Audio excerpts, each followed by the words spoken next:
OBS install చేసుకున్న తర్వాత సెట్టింగ్స్లోకి వెళ్దాం. సెట్టింగ్స్లోకి వెళ్ళిన తర్వాత వీడియో సెట్టింగ్స్లోకి వెళ్దాం. వీడియో సెట్టింగ్స్లో ఫస్ట్ బిట్ రేట్ అనేది 1922 1080p పెట్టుకుందాం.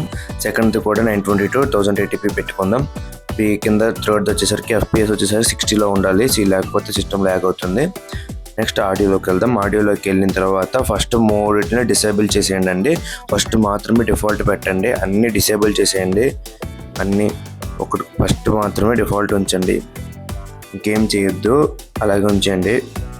అండ్ నెక్స్ట్ వచ్చేసి బిట్ రేట్ని ఫాస్ట్లోనే అది ఉంచండి, మీరేం చేయమాకండి, అది అలాగే ఉంచండి.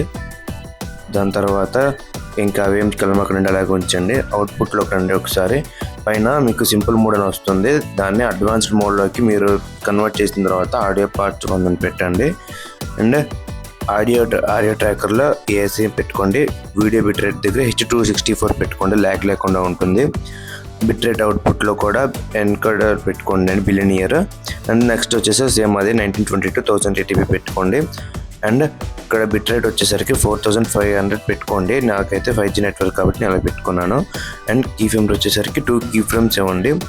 దాని కింద వచ్చేసరికి CPU యూసేజ్ సూపర్ ఫాస్ట్ పెట్టుకోండి ఫ్రెండ్స్. సూపర్ ఫాస్ట్ అనేది ఫోన్ బ్లాక్ అవ్వకుండా వస్తుంది. అండ్ దాని తర్వాత స్ట్రీమ్స్ అవన్నీ వదిలేండి ఫ్రెండ్స్. దాని తర్వాత రికార్డ్లోకి వెళ్ళి రికార్డింగ్ పిచ్ అనేది ఉంటుంది, దానిలోకి వెళ్ళి హైబ్రిడ్ MP4 అని సెలెక్ట్ చేసుకోండి. దాని తర్వాత వీడియో ఎన్కోడర్ ఉంటే దాన్ని H264 పెట్టుకోండి. ఆడియో ఫార్మాట్ కూడా అంతే, FF వేసేసి పెట్టుకోండి. దీనివల్ల లైవ్ అంటే స్మూత్గా రన్ అవుతుంది. నెక్స్ట్ CBRR కూడా దాన్ని అలాగే ఉంచండి. బిట్ రేట్ అనేది దీనికి 4000 పెట్టుకోండి. అలాగే కీ ఫ్రేమ్స్ కూడా 2 కీ ఫ్రేమ్స్ ఇవ్వండి. ఇలా ఇస్తే మీకు ల్యాగ్ లేకుండా సరిపోతుంది. ఇప్పుడు అలా చేసిన తర్వాత అప్లై పెట్టి ఓకే కొట్టేసేయండి. ఇప్పుడు దీనివల్ల ఏం సరిపోదు.